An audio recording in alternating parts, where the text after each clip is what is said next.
সকালে এরকম tasty breakfast কিন্তু বাচ্চারা পছন্দ করে, আর আমরা খুঁজি হেলদি। তো আজকে বানাবো ডিম পরোটা। একটা বড় সাইজের পেঁয়াজকে কেটে নিয়েছি আর 4টে কাঁচা লঙ্কা কেটে নিলাম। এবার একটা বোলের মধ্যে 3টে ডিম আমি ভেঙে নিচ্ছি। আর ময়দাটাকে পরিমাণ অনুসারে নুন আর সাদা তেল দিয়ে মাখিয়ে রেখেছিলাম। দেখুন ভালো করে ময়দাটা নরম হয়ে গেছে। ডিমের মধ্যে একটু নুন আর কাঁচা লঙ্কার পেঁয়াজ একসঙ্গে দিয়ে ভালো করে মিশিয়ে নিচ্ছি। মিশ্রণ রেডি হয়ে গেল।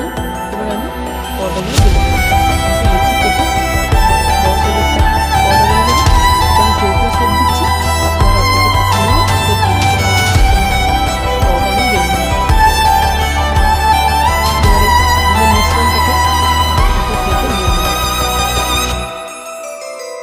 মিশ্রণটা দিয়ে পরোটা দিয়ে